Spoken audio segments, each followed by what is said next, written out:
Épisode 83. Les ronces lui zébraient les mollets, les branches d'arbres lui giflaient le visage. Hippolyte ne le remarquait même pas.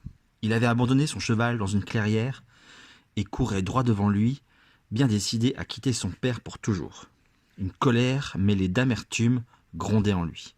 « Je préfère ne plus jamais reparaître devant lui, plutôt que de m'exposer à son indifférence et à son mépris, » ruminait le jeune homme. Il s'enfonça dans une forêt de chênes-lièges, entretenant volontairement sa rage contre Thésée, solide barrage contre le chagrin. De son côté, Thésée, aidé d'Iolaos, était parti à sa recherche. Dans la foule des Jeux olympiques, ce n'était guère commode de circuler. Bientôt, les deux hommes parvinrent à quitter Olympie. Ils chevauchèrent en direction des bois voisins. Thésée connaissait le goût d'Hippolyte pour les forêts. Il se doutait que celui-ci irait y chercher du réconfort. Iolaos se taisait, écoutant attentivement les confidences de son ami. Pour la troisième fois déjà, Thésée lui racontait la mort tragique d'Antiope. Il semblait plus agacé qu'inquiet par la fugue de son fils. « Tu n'es pas responsable de la mort de sa mère, » murmura Iolaos. « Mais peut-être es-tu responsable de ne pas t'en être remis. »« Que veux-tu dire ?» s'étonna Thésée. « Eh bien, pour une fois, ton cousin Héraclès a montré plus de sagesse que toi. Après la mort de ses enfants, il n'a renoncé ni à vivre, ni à être heureux. Il a transformé cette douleur en force de vie. » Les deux hommes continuèrent leur route en silence.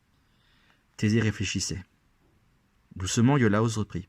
« Mais Hippolyte sait-il seulement qu'il compte à tes yeux? Qu'il n'a pas besoin d'accomplir des exploits pour que tu le voies ?» Le jour déclinait, la forêt devenait de plus en plus obscure, et l'inquiétude montait chez Thésée. C'est alors qu'ils arrivèrent dans la clairière où le jeune homme avait laissé son cheval. Celui-ci broutait paisiblement en attendant le retour de son maître. Thésée et Iolaos mirent pied à terre. Ils s'enfoncèrent dans les taillis. « On peut suivre ton fils à la trace, » plaisanta Iolaos. « On dirait qu'un sanglier furieux est passé par là. » Pourtant, bien vite, les traces disparurent, comme si la forêt s'était refermée sur Hippolyte. Thésée, découragé, s'assit sur un rocher. « J'aurais dû lui dire que je l'aime, » soupira-t-il. « Ce n'est pas de sa faute, s'il ressemble tant à sa mère. » Iolaos mit un doigt devant sa bouche. D'un signe de tête, il montra à Thésée une biche qui sortait d'un fourré. La bête était magnifique. Les oreilles frémissantes, elle regardait les deux hommes avec intensité, comme si elle les invitait à la suivre. Ils se levèrent doucement, elle ne bougea pas. Ils s'approchèrent, elle ne fit que quelques pas. Lorsqu'ils furent tout près d'elle, la biche bondit gracieusement.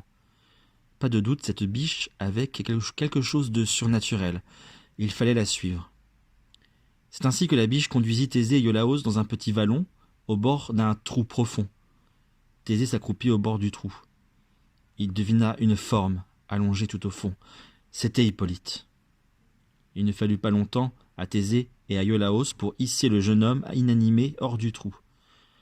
Lorsqu'il reprit connaissance, Hippolyte eut la surprise de voir son père en larmes penché au-dessus de lui. « Pardon, » murmura Thésée, « pardon. » Iolaos s'éloigna discrètement. La biche les observait, on aurait dit qu'elle souriait. Iolaos en eut la conviction. C'était la déesse Artémis qui s'était métamorphosée en biche pour venir au secours de son protégé. Heureux de retrouver son fils sain et sauf, Thésée ne prêtait plus attention à rien d'autre. Devant le visage bouleversé de son père, la méfiance d'Hippolyte fondit. Il s'abandonna dans ses bras. Quelques jours plus tard, le père et le fils, réconciliés, retournaient ensemble vers Athènes. « Nous avons décidé de créer nous aussi des jeux, comme ceux d'Olympie, » annonça Thésée avant de partir. « Ce seront les jeux ioniens. Comme ça, tu seras obligé de nous rendre visite, Iolaos. »« Affaire conclue, » promit ce dernier en riant. Thésée retrouva Athènes comme s'il la découvrait. La joie de vivre coulait à nouveau dans ses veines. Il avait eu si peur de perdre son fils. Il fallait désormais profiter de la vie. Elle était belle et précieuse. C'est dans cet état d'esprit qu'il regagna son palais. Lorsqu'ils pénétrèrent dans la cour du palais, Thésée et Hippolyte croisèrent une jeune femme et ses servantes. Cette jeune femme était l'une des nombreuses visiteuses accueillies à Athènes en attendant le retour de Thésée. Hippolyte ne lui accorda aucune attention. Il était trop heureux de profiter de la complicité toute neuve avec son père. Thésée, lui, fut immédiatement frappé par le visage de cette femme, troublé même. Elle ne lui était pas inconnue. Elle le regarda, elle aussi, avec une sorte de familiarité. Mais son regard était coupant, comme du givre. Qui était-elle? D'où venait-elle? Thésée était loin d'imaginer que cette femme allait à nouveau bousculer son destin.